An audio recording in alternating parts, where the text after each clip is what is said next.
আসসালামু আলাইকুম। সবাইকে স্বাগত জানাচ্ছি বিডি দর্পণের নিয়মিত আয়োজন আজকের দুনিয়ায়। আপনাদের সাথে আছি আমি ফাহাদিয়া মিতু। চলুন জেনে নেওয়া যাক সারা দুনিয়ায় এই পর্যন্ত ঘটে যাওয়া প্রধান খবরগুলো।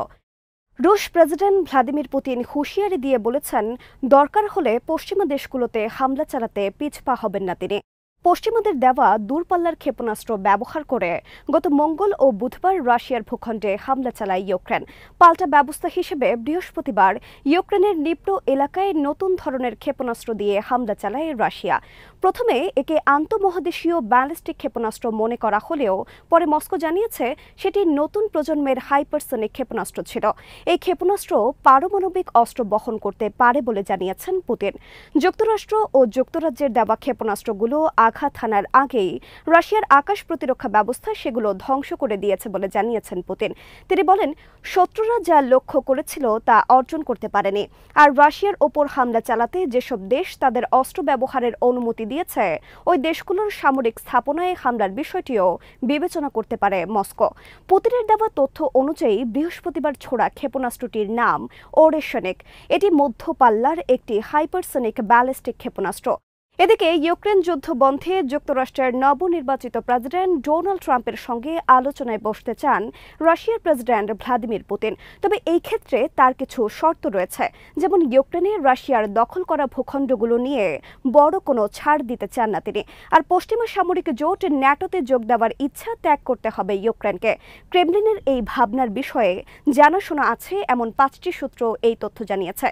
রাশিয়ার সাবেক ও বর্তমান 5 জন কর্মকর্তা পরিচয় প্রকাশের না করার শর্তে জানিয়েছেন, ট্রাম্পের মধ্যস্থতায় কোনো চুক্তি হলে তাতে ইউক্রেনের চলমান সম্মুখ সারির যুদ্ধ বন্ধে রাজি হতে পারে ক্রেমলিন। এছাড়া পূর্ব ইউক্রেনের দোনেস্ক, লুহান্স্ক, জাপোরিঝিয়া ও খেরসন অঞ্চল ভাগাভাগির বিষয়েও আলোচনার সুযোগ রাখা হবে। ভারতের মণিপুর রাজ্যে নতুন করে শুরু হওয়া সহিংসতার পরিপ্রেক্ষিতে সেখানে আরও প্রায় 11,000 সেনা মোতায়েন করার সিদ্ধান্ত নিয়েছে ভারতের কেন্দ্রীয় সরকার। মিয়ানমারের সীমান্তবর্তী ওই রাজ্যটিতে এই নিয়ে কেন্দ্রীয় বাহিনীর মোট 288টি কোম্পানি মোতায়েন করা হচ্ছে বলে জানিয়েছে এনডিটিভি। মণিপুরের প্রধান নিরাপত্তা উপদেষ্টা কুলদীপ সিং জানিয়েছেন, নতুন যোগ হওয়া 90টি কোম্পানির অধীনে প্রায় 10,800 সেনা ইতোমধ্যে রাজ্যের রাজধানী ইম্ফলে পৌঁছেছে। সাধারণ মানুষের জীবন ও সম্পত্তি রক্ষা এবং স্পর্শকাতর এলাকাগুলো নজরদারিতে রাখার জন্য এই বাহিনীকে বিভিন্ন স্থানে মোতায়েন করা হচ্ছে। কুলদীপ সিং বলেছেন, আমরা এই বাহিনীকে সাধারণ মানুষের জীবন এবং সম্পত্তি রক্ষায় বিভিন্ন এলাকায় মোতায়েন করছে। কয়েকদিনের মধ্যেই সব এলাকা কভার করা সম্ভব হবে। আমরা পূর্ণাঙ্গ নিরাপত্তা ব্যবস্থা গ্রহণ করেছে। এনডিটিভি জানিয়েছে, 2023 সালের মে মাস থেকে শুরু হওয়া জাতিগত সহিংসতায় মণিপুর রাজ্যে এখন পর্যন্ত 258 জন নিহত হয়েছেন।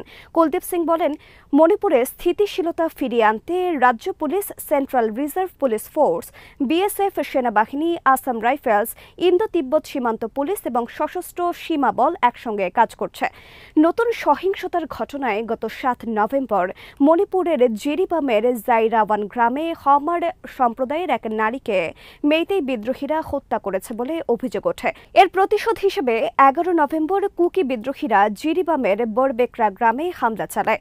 এই হামলায় কেন্দ্রীয় বাহিনীর সঙ্গে সংঘর্ষে 10 জন কুকি বিদ্রোহী নিহত হয়। বাকি বিদ্রোহীরা মেইতেই সম্প্রদায়ের একটি পরিবারের 6 সদস্যকে জিম্মি করে পালিয়ে যায়। পরে কুকি বিদ্রোহীদের হাতে আরও 2 প্রবীণ মেইতেই সদস্য নিহত হন। সর্বশেষ একটি শিশুসহ জিম্মিদের লাশগুলো একটি নদীতে পাওয়া গেছে। মানবতা বিরোধী ও যুদ্ধ অপরাধের অভিযোগে অভিযুক্ত দখলদার ইসরায়েলের প্রধানমন্ত্রী বেনিয়ামিন নেতানিয়াহুকে গ্রেফতারের ইঙ্গিত দিয়েছে যুক্তরাজ্য। বৃহস্পতিবার নেতানিয়াহু ও তার সাবেক প্রতিরক্ষা মন্ত্রী ইয়োভ গালান্তের বিরুদ্ধে গ্রেফতারি পরোয়ানা জারি করে আন্তর্জাতিক অপরাধ আদালত আইসিসি। আদালতের মোট সদস্য রাষ্ট্র 124টি, যার মধ্যে রয়েছে যুক্তরাজ্য।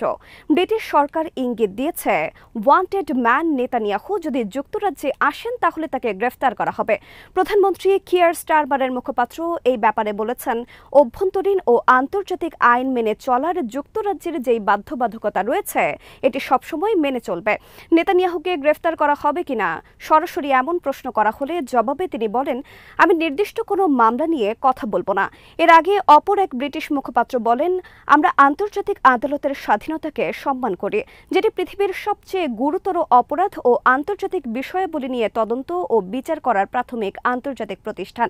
এর আগে আয়ারল্যান্ডের প্রধানমন্ত্রী সিমন হ্যারিসও জানান, নেতানিয়াহু যদি আয়ারল্যান্ডে আসেন তাহলে তাকে গ্রেফতার করা হবে।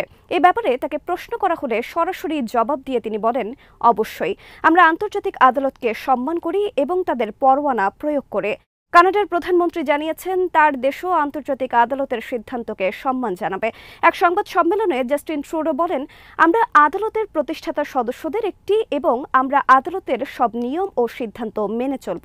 তিনি বলেন, কানাডিয়ান হিসেবে এটি আমাদের কর্তব্য। তবে নেতানিয়াহুর বিরুদ্ধে জারি করা পরোয়ানার নিন্দা জানিয়েছেন যুক্তরাষ্ট্রের প্রেসিডেন্ট জো বাইডেন। তিনি এটিকে জঘন্য হিসেবে অভিহিত করেন। ইউরোপের দেশ হাঙ্গেরি আইসিসির পরোয়ানা প্রত্যাখ্যান করে নেতানিয়াহুকে তাদের দেশে সফরের আমন্ত্রণ জানিয়েছে। আল জাজিরার প্রতিবেদনে বলা হয়েছে, নেতানিয়াহু ও গ্যালান্তের বিরুদ্ধে আইসিসির ওই পরোয়ানা জারি করার অর্থ হল গ্রেফতার হলে তাদের বিচারের মুখোমুখি করা হবে। তবে যতক্ষণ গ্রেফতার না হচ্ছেন ততক্ষণ তাদের বিচারও শুরু হচ্ছে না। আদালতের এই পরোয়ানার ফলাফল বাস্তবে দেখা যেতে পারে। এতদিন নেতানিয়াহু ও গালান্ত যেভাবে বিদেশে ভ্রমণ করেছেন, এখন থেকে আন্তর্জাতিক পরিমণ্ডলে এমন সফর করাটা তাদের জন্য কঠিন হয়ে উঠবে, কেননা বিদেশ সফরে গিয়ে গ্রেফতার হতে পারেন তারা।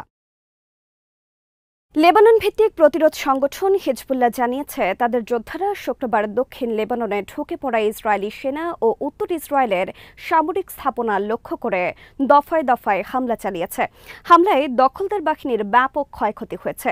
হিজবুল্লাহর মিলিটারি মিডিয়ার বরাত দিয়ে আল মায়াতিনের খবরে বলা হয়েছে, চামা দুর্গের কাছে গাইডেড মিসাইল হামলায় ইসরায়েলের একটি মার্কাবা ট্যাঙ্ক ধ্বংস করেছে যোদ্ধারা। হামলায় ট্যাঙ্কটি এমনভাবে বিধ্বস্ত হয়েছে যে এর আরোহীরা ও আশেপাশে থাকা অন্য সেনারা নিশ্চিতভাবেই নিহত ও আহত হয়েছে। আল খিয়াম ডিটেনশন সেন্টারের কাছে আরেকটি ট্যাঙ্কে হামলার ফলে আগুন ধরে গেছে। দ্বিতীয় হামলাটিও হয়েছে গাইডেড মিসাইল ব্যবহার করে। দক্ষিণ লেবাননের খিয়াম শহরের কাছে দখলদার সেনাদের কয়েকটি গ্রুপের ওপর হামলা চালিয়েছে হিজবুল্লাহ। শহরের পূর্ব ও দক্ষিণ দিকে এসব হামলা চালানো হয়। দফায় দফায় রকেট হামলায় সেনাদের ক্ষয়ক্ষতি হয়েছে বলেও জানিয়েছে হিজবুল্লাহ। এছাড়া আল জিব্বিয়ানে দখলদার সেনাদের সাথে শুক্রবার রাত 8:30টার দিকে প্রচণ্ড সংঘর্ষ হয়েছে যোদ্ধাদের। এর আগে এদিন ইসরায়েলের কফর কিলা শহরের কাছে ইসরায়েলি বাহিনীর রকেট ও আর্টিলারি পজিশনের ওপর হামলা করা হয়। দেইর মিমাস এলাকাতেও হিজবুল্লাহর হামলার মুখে পড়ে দখলদার সেনারা। দক্ষিণ লেবাননের সাইদা শহরের কাছে একটি ইসরায়েলি যুদ্ধবিমান লক্ষ্য করে হামলা চালায় যোদ্ধারা। হামলাটি টার্গেটে আঘাত হানতে না পারলেও বিমানটি ফিরে যেতে বাধ্য হয়। হিজবুল্লাহ জানিয়েছে, শুক্রবারের হামলার টার্গেটের মধ্যে আরও ছিল আল মানারা, আল মালিকিয়া, সাসা বসতি ও ডোভেভ সেনাঘাটে। এসব টার্গেট রকেট, ড্রোন ও আর্টিলারি হামলা চালানো হয়। কিরিয়াত শামুনা, জারিদ ও রামত নাফতালি ইহুদি বসতিতেও হামলা করা হয়। হিজবুল্লাহ আরও জানিয়েছে, খাইবার সিরিজ অপারেশনের অংশ হিসেবে তারা শুক্রবার ইসরায়েলের স্টেলা মারিসের নৌঘাঁটি ও হাইফা টেকনিক্যাল ঘাঁটি লক্ষ্য করে পৃথক রকেট হামলা চালিয়েছে। প্রতিটি হামলায় এক ঝাঁক রকেট ছোড়া হয়। এছাড়াও হামলা করা হয়েছে সাগরা সেনাঘাঁটি লক্ষ্য করে। হাইফা টেকনিক্যাল ঘাঁটিতে হামলার একটি ভিডিও প্রকাশ করেছে হিজবুল্লাহ। ভিডিওতে দেখা যায় নাসার 2 রকেট ব্যবহার করে হামলাটি হচ্ছে। রকেটের গায়ে লেখা রয়েছে পবিত্র কোরআনের একটি আয়াত। গাজা উপত্যকার রাফা শহরে শুক্রবার দখলদার সেনাদের ওপর বড় ধরনের একটি অ্যাম্বুশ হামলা চালিয়েছে হামাস যোদ্ধারা। এছাড়া উপত্যকার অন্য প্রতিরোধ সংগঠনগুলোও এদিন কয়েক দফা হামলা করেছে ইহুদিবাদী সেনাদের ওপর।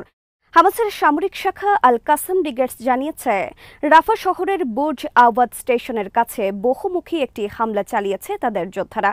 হামলার আগে কিছু ইসরায়েলি সেনার গতিবিধির ওপর দীর্ঘক্ষণ নজরদারি করা হয়।